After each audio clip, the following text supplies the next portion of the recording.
نحتاج كرسي ثاني صح؟ الحمد لله رب العالمين، والصلاة والسلام على سيدنا محمد وعلى آله وصحبه أجمعين. جزا الله خيرا الحبيب عبد السالم بن محسن، تكلم ما فيه الكفاية، ونسأل الله أن يجعلنا آذانا واعية. Alhamdulillah, beliau Syekh Ahmad Al-Zahiri yang datang dari Hadramut menyampaikan wasiat mau'izahnya kepada kita sekalian. Walaupun sudah agak malam, tapi insya Allah semuanya mendapatkan keberkahan dan qabul hajat. Menyampaikan puji syukur kehadirat Allah Subhanahu wa Ta'ala yang telah mengumpulkan kita, mengenankan kita untuk bisa membaca maulid, membaca sejarahnya Nabi Muhammad SAW, dan terima kasih yang sebesar-besarnya beliau ucapkan kepada penceramah yang pertama tadi, Al-Habib Salim bin Muhsin bin Jindan. Yang disampaikan sama beliau sudah cukup banyak, dan semoga Allah Subhanahu wa Ta'ala memberikan kita telinga yang bisa mendengar kebaikan dan mengikuti, mempraktekkan kebaikan tersebut. أن يحضر الواحد منا في هذا المجلس هذه من أفضل النعم ومن أفضل العطايا والمواهب التي يهبها الله الإنسان في هذا الزمان. Allah memberikan anugerah pemberian kepada kita bisa hadir di tempat yang mulia ini merupakan pemberian yang paling agung. Pemberian Allah banyak, tapi yang paling terbesar, yang paling agung, yang paling istimewa dan luar biasa adalah Allah izinkan kita sehingga kita bisa berkumpul di tempat yang mulia ini untuk mengenang Nabi Muhammad, untuk membaca sholawat kepada Rasulullah SAW. Ini pemberian yang paling agung sehingga kita patut untuk menghargai pemberian ini dengan rasa syukur kita kepada Allah Subhanahu wa Ta'ala. أن تحضر في هذا المجلس الذي يذكر الله فيه ويصلى فيه على النبي صلى الله عليه وسلم لا تأتي من قبل نفسك، إنما هو بتوفيق وإذن من الله عز وجل. Kita bisa hadir di tempat yang mulia ini bukan karena keinginan kita, bukan karena kepinginan kita. Banyak orang yang pingin tapi nggak bisa. Akan tetapi bisanya kita hadir di tempat yang mulia ini murni dengan taufiknya Allah. Apa itu taufik Allah? Allah memberikan kekuatan, kemampuan dalam diri kita dan mengarahkannya kekuatan tersebut kepada kebaikan yang semacam ini. Murni keinginan Allah. أن يذكر الله الإنسان أو يصلي على النبي صلى الله عليه وآله وسلم لنفسه يثيبه الله ويمده بالعطاء والفضل على حسب إخلاصه وتوجهه وصدقه وحضور قلبه.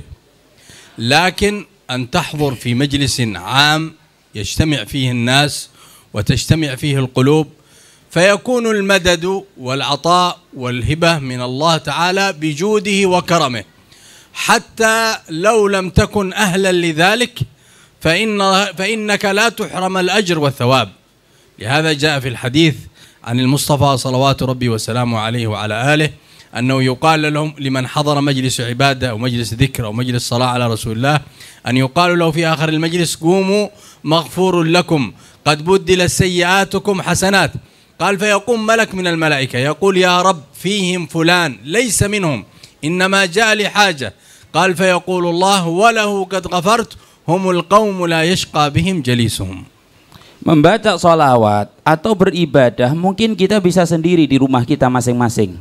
Namun ketika kita beribadah secara individu, secara sendiri di rumah kita masing-masing, itu Allah memberikan pahala dan Allah memberikan ganjaran sesuai dengan kadar kesungguhan dan keikhlasan kita. Kalau nggak sungguh-sungguh, nggak ikhlas, maka ada campuran-campurannya, Allah nggak kasih ganjaran dan pahala dari ibadah yang pribadi, yang individu tersebut.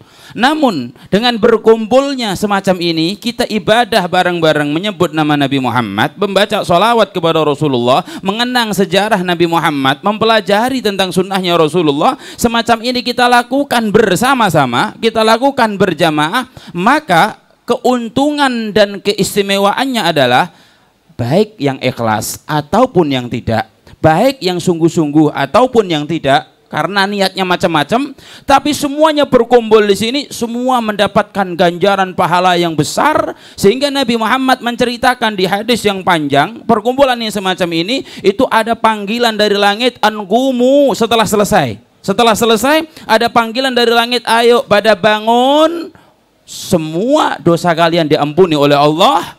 Dan tidak hanya segitu, keburukan dan dosa itu digantikan kebaikan oleh Allah Subhanahu wa taala. Maka satu malaikat nggak terima atau komentar kepada Allah, ya Allah, ada si fulan yang ada di kelompok majelis tersebut, datangnya bukan karena Allah, bukan karena Engkau ya Allah. Datangnya nggak ikhlas dan nggak ada kesungguhan untuk datang, karena tujuan-tujuan dunia yang lain. Maka Allah Subhanahu wa taala katakan, mereka semua yang duduk tidak ada yang sia-sia, tidak ada yang akan kecewa, semua akan mendapatkan ampunan dari Allah dan dosanya diganti kebaikan oleh Allah Subhanahu wa taala. المجالس التي يصلى فيها على النبي صلى الله عليه وآله وسلم، أو أن الواحد منا يشتغل بكثرة الصلاة والسلام على رسول الله، فإنه يدخل إلى حضرة. هذه الحضرة قد أخبرنا الله عنها في القرآن، من يكون فيها؟ قال الله تعالى: إن الله وملائكته يصلون على النبي. هذه الحضرة التي فيها رب العالمين وفيها الملائكة، ثم أذن الله للمؤمنين، ولهذا يقولون لا يصلي على رسول الله صلى الله عليه وآله وسلم أو لا يشتغل بالصلاة والسلام على رسول الله إلا مؤمن. فلهذا نادى الله المؤمنين وقال: يا أيها الذين آمنوا صلوا عليه وسلموا تسليما. Beliau sampaikan, ketika kita berada di dalam majelis, di dalamnya ada pembacaan sholawat kepada Nabi Muhammad, perlu kita pahami dan perlu kita renungkan, menjadi pembelajaran kepada kita bahwa kita ini sedang masuk di kelompok, di tempat yang di situ ada Allah dan Rasulullah. Allahumma shalli ala Muhammad. Ada Allah dan Rasulullah yang ada di kelompok tersebut, atau di golongan tersebut, atau dikatakan hadrah. Hadrah itu perkumpulan tersebut. Bagaimana tidak? Allah Subhanahu wa taala menjelaskan secara jelas di dalam Al-Qur'an, innallaha wa malaikatu Allah. Terus wa malaikatu, dan malaikat-malaikat Allah. Ini dua, ini bukan sembarangan. Allah dan para malaikat-malaikat Allah ada di sebuah tempat, di sebuah perkumpulan, di sebuah kelompok yang di situ membaca sholawat. Maka Allah kasih kesempatan, ayo, hei orang-orang yang beriman, silahkan ikut gabung, ikut nimbrung, ikut masuk di dalam kelompok yang di dalamnya ada Allah dan ada Rasul, ada malaikatnya, malaikat-malaikat Allah Subhanahu wa taala. Sehingga para ulama mengatakan dari ayat itu, orang yang mau masuk ke sini insya Allah dijaga imannya oleh Allah Subhanahu wa taala, semua mendapatkan husnul khatimah, meninggal dalam keadaan iman kepada Allah Subhanahu wa taala. Idza shallaita 'ala al-habib sallallahu alaihi wasallam, Allah yusalli 'alaik. كما ورد في الحديث: من صلى علي مرة صلى الله عليه بها 10. ما معنى أن الله يصلي عليك؟ قال الله تعالى: هو الذي يصلي عليكم وملائكته ليخرجكم من الظلمات إلى النور. نحن في هذا الزمان كثرت الظلمات وكثرت الغفلة وانتشرت في البيوت، في الأسواق، في مكان العمل، في الشوارع.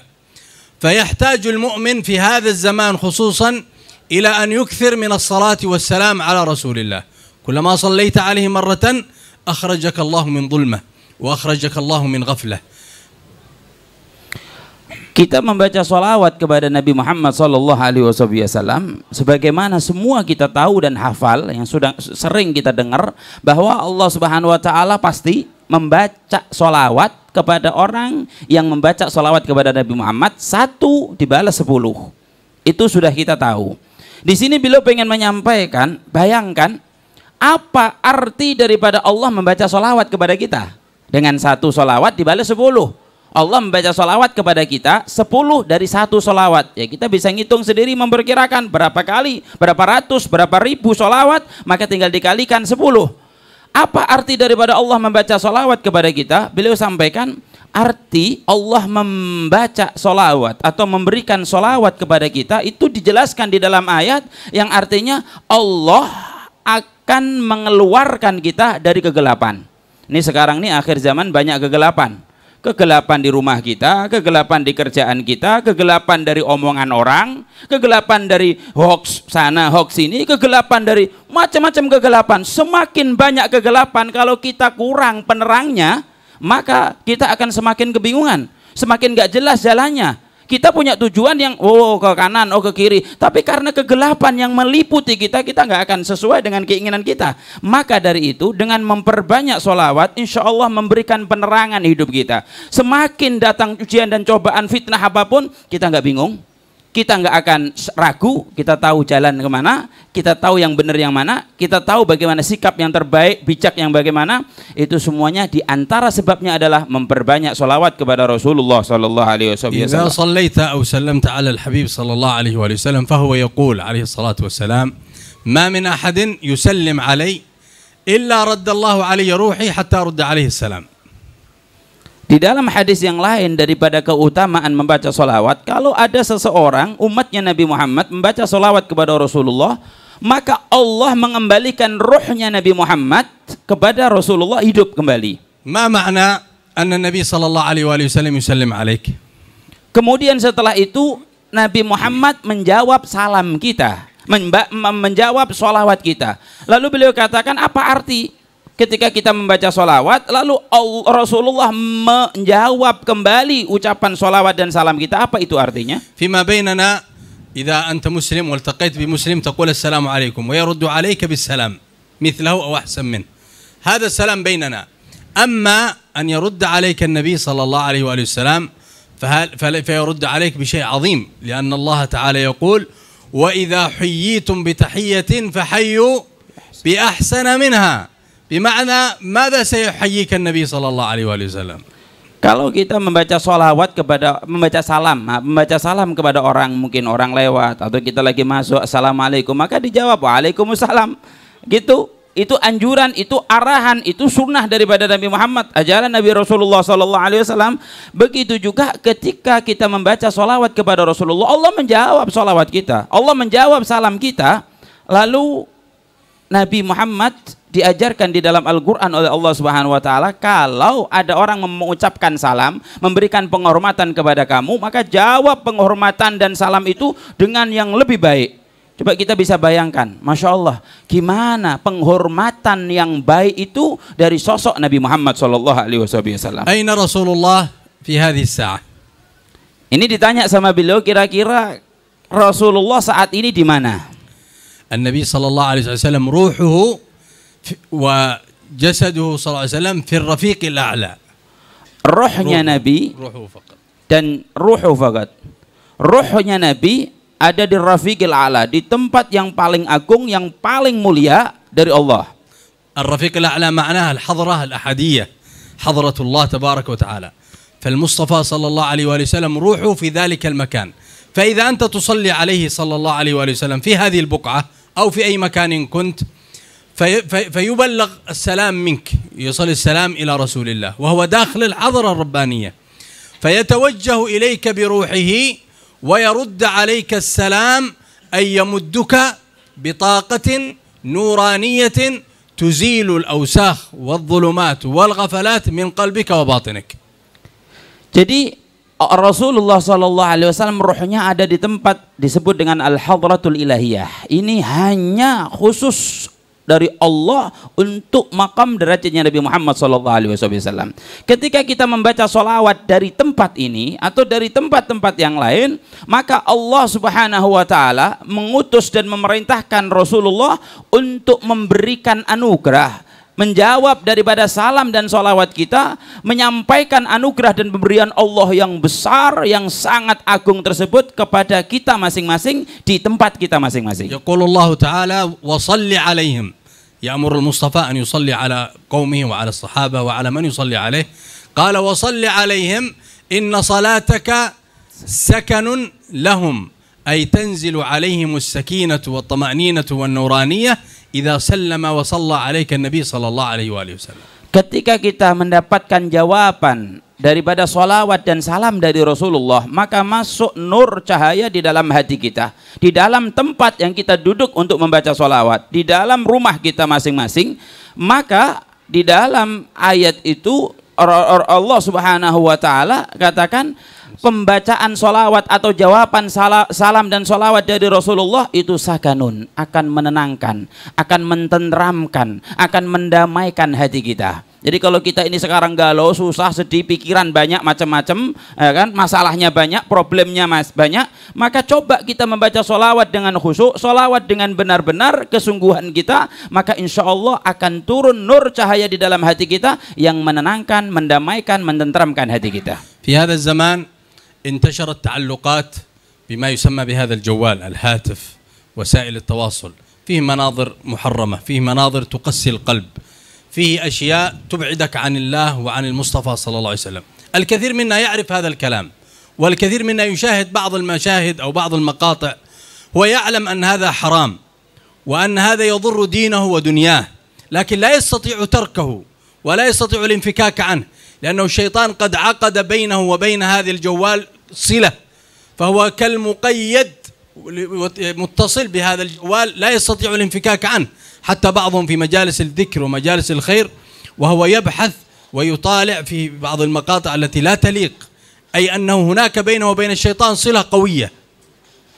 Kita diingatkan sama beliau kenyataan yang masing-masing kita alami, baik kita sadar atau tidak sadar, tapi semuanya insya Allah mengakui hal itu. Kita ini sekarang sudah terikat ta'alluq, terikat dengan ikatan yang mungkin susah untuk melepas daripada ikatan ini dengan HP kita. Kita setiap saat, mungkin 5 menit sekali kita melihat HP kita.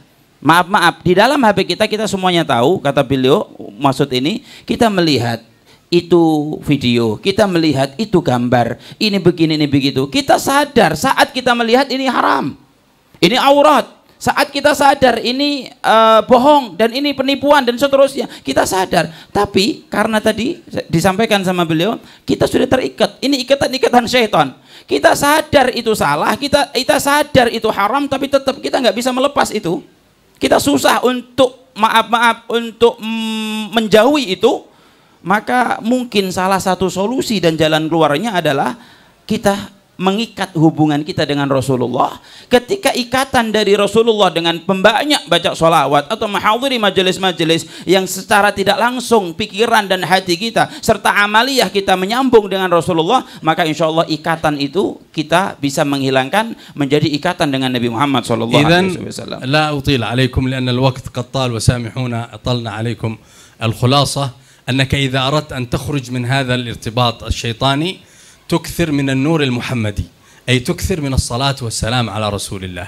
فإذا أكثرت منها، كما أنك تجلس أمام الجوال 2 أو 3 أو 4 أو 5، يحتاج أنك تجلس تصلي على النبي 2 و3 و4 و5.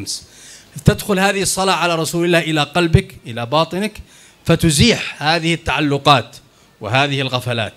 ثم بعد ذلك يتنور قلبك وباطنك فتشرق عليك أنوار رسول الله والتخلق برسول الله، فتعيش في نورانية المصطفى صلى الله عليه وسلم، وهي السعادة العظمى في الدنيا والآخرة. Jadi beliau ingin singkat karena sudah malam. Jadi kesimpulannya beliau sampaikan untuk menghilangkan tadi itu ikatan syaitan yang kita sadar itu haram tapi kita tetap langgar, kita tetap jalanin, banyak hal itu semuanya kita mengalami itu, maka solusi dan jalan keluarnya adalah adakan nur al-Muhammadi, nurnya Nabi Muhammad SAW, dengan membaca banyak sholawat, dengan mengamalkan praktek sunnahnya Nabi, dengan mengingat Rasulullah SAW, dengan menghadirkan hati kita kepada Rasulullah. Kalau kata beliau kita mungkin buka HP macam-macam itu semuanya mungkin 2 jam, 3 jam, 4 jam, maka kalau bisa bandingkan, seimbangkan. Kalau kita buka HP 2 jam, maka ya kita baca sholawat, kita mengingat Nabi, kita baca sejarah Nabi minimal 2 jam. Kalau 3 jam, 3 jam. Biar secara tidak langsung nur Nabi Muhammad SAW masuk di dalam kita, di dalam hati kita, sehingga kita tidak terjebak daripada ikatan syaitan tersebut yang menjerumuskan dan merusak kita. أن يدخل رسول الله في قلبك وفي باطنك خير لك من التعلق بغيره. فنسأل الله عز وجل أن يبارك لنا ولكم في هذه الليلة. آمين. وفي هذا المجلس وفي صاحب المجلس أخينا الشيخ رحمة الله، وإخوانه ومن في هذا المكان المبارك. نسأل الله أن يفرج كروب المسلمين وأن يصلح شؤوننا وشؤونكم ويربطنا بنبينا صلى الله عليه وسلم. لا ينصرف إن شاء الله أحد منا من هذا المجلس إلا وله علاقة خاصة برسول الله، ونسأل الله أن يكرمنا بمحبته والاجتماع به في اليقظة وفي المنام، ويحشرنا تحت لوائه وفي زمرته. وصلى الله وسلم على سيدنا Muhammad wa alihi washabihi ajma'in. Wassalamualaikum warahmatullahi wabarakatuh. Beliau tutup dengan doa dan ucapan terima kasih kepada Sahibul Bait wa Sahibul Majlis. Semoga Allah Subhanahu wa taala karuniakan beliau kebaikan, diberikan istiqomah dan kekuatan, dilancarkan semua urusannya, dan doa-doa beliau semoga diijabah oleh Allah Subhanahu wa taala.